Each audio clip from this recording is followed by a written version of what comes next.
What's the deal, YouTube? It's your boy H1Z1, and I'm here with a special guest with my long adopted son. I haven't, you know what I mean? His mother just took me to court for child support, so here, it's my weekend with the kid, man. Get to introduce yourself. What's going on, fellas? It's Dealer from Dealer Gaming. Yeah, and we're here with a brand new show. I told you guys I have several things in the pipes that I'm working on. And the name of our new show, what's the name of our new show? X-Cox. X-Cox. Xbox with some X-Cox. On to the day's show. Don't give a fuck. On to the day's show. First we want to talk about, we're going to hit play here, see if you can see this in the background. H1Z1. This shit looks like for the PS4. It looks like a fucking an NES game.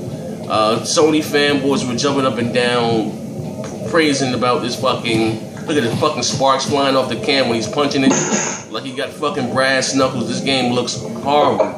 Like I don't know what the fuck these graphics look like from 1991. It just looks horrible. Did you see the footage of the fucking H1Z1? Oh yeah, it was amazing. That motherfucker's got a hell of a falcon punch. Punching the fuck out of that barrel like a troll. He said he got a falcon punch. Yeah, this shit looks horrible. I don't know what the fuck is like a Duke Nukem / Bad Boys / fucking Streets of Rage. I don't know. This shit looks horrible, man. Yeah, it's about Nintendo 64 quality. Now, regardless of that, if that's PS4 or PC or whatever the fuck you want to call it, that fucking game looks substantially worse than the last time they showed it. Yeah, it does. I don't know. Like I said in the day, like this, like I said, you know, is this an indie game also? No, I do believe that's a first-party title from Sony themselves. I'm not sure though. Don't quote me on that. Oh, okay, but I don't know. Like I said, this here looks horrible. Looks like an indie game. Hey, man, I'm indie friendly now, man. Be quiet. I'm indie friendly now. But no, this here that looks horrible though. I don't want to play this whatsoever. Like I said, you don't know, here in the background, I do own a PlayStation 4, and I'm looking for a reason to, you know, not looking for a reason, but, you know, I don't have anything to play on that motherfucker. That's why I'm an Xbox to the day that I die. We're X-Cox. What's the name of the show again? X-Cox with Xbox? Yeah, we're just a couple of assholes who like consoles that actually got fucking online that works and games and shit. But also, too, check it out. Enough of this H1Z1 swine flu shit, whatever the fuck the name of this game is. I got a little pony here too. I got a little pop. You're gonna see here. I got a little pony, a beautiful pony. Little pony. Oh, I can bring it here in front of me. Fuck it. My little pony. My little pony. But anyway, fucking. There's a big rumor floating around. Phil Spencer. Now let's just get out. Like I said, I give credit where credit's due. If this is true, Hip Hop Kramer did break this story. He first covered it. I think Crap Man did a video also, and I seen a couple other people talking about it in the community about Mass Effect 4 possibly being an exclusive or a time exclusive for the Xbox One.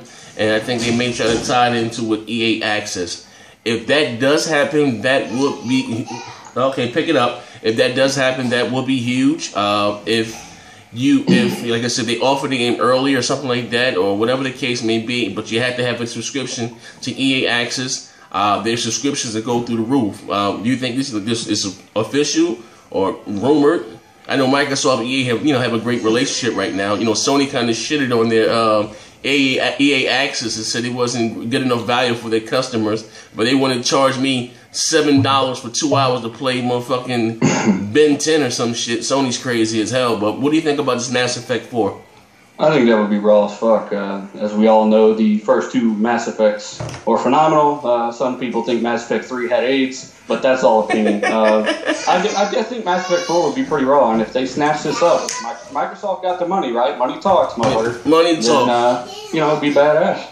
Yeah, money. They said money talks, ponies walk. Oh yeah, go get some tissue here, tissue for your nose. Yeah, but Phil Spencer said he will. He said he's looking to make it up to the Xbox gamers for the whole Street Fighter debacle. Again, I'm not saying the debacle. Kudos Sony. By the time they got a goddamn game, I'm not hating. Yeah. But if I'm saying if this is true, and with the Tomb Raider, my God. There's no reason to own a PlayStation 4. Let me tell you something, honestly. Real shit. Now, there's no secret. All this Now, I haven't even covered the whole, well, we could talk about it now, and this will be a segue into it.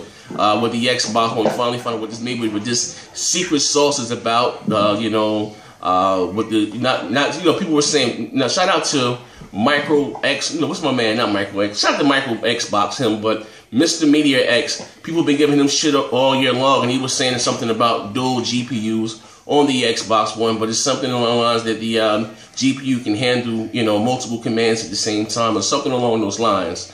But he was a little off, but someone on the right path, but a little off. But I'm being honest, if Microsoft if this is true, Mass Effect 4, Tomb Raider, the next Tomb Raider, this would destroy Sony. Like, I'm just being honest. That's huge. Already, like I said, Tomb Raider, that's a big game. And if they were to get the Mass Effect, maybe 6 months a time, 6 months or to a year, like, come on, man. That is a system seller. No one's gonna wait, 6 months so they can get it now. They're gonna, especially like I said, the Xbox with $350 or whatever, it goes back to $400. Or even if they do a bundle when it comes out, that's gonna be huge. And it's also important to stay grounded when it comes to this whole GPU increase and all this bullshit, regardless of if this thing's got a fucking, a V12 in it somehow. The games look good now, and it's obvious that they're only getting better. Yes. So it doesn't matter if there's some secret bullshit coming in the future. The games look great now, and they're obviously getting better. So regardless, it's good shit. You know what? I know.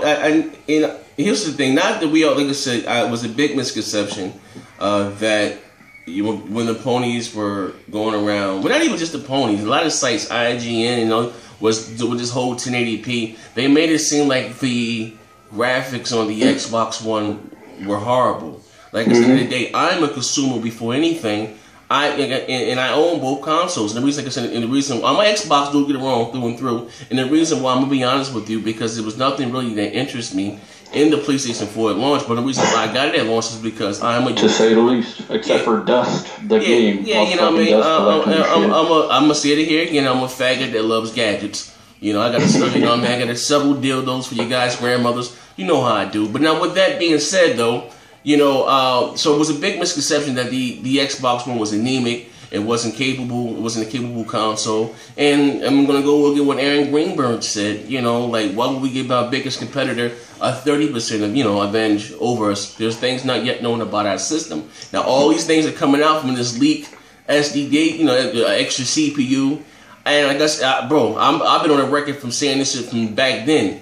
Don't be surprised if the Xbox One starts outperforming the PlayStation 4. Like I said, I hate to be the X-cock with the Xbox that told you guys. Oh, no, I hate to be the Xbox with the big X-cock that told you guys so. But, what I mean? It is what it is. But I think 2015, and also Phil Spencer's talking around about this new exclusive from Rare that's going to be a game changer in 2015. From what they're saying, they have too many games. They're going to have to maybe push some back and rearrange some. 2015, well, this shit, we're already in 2015.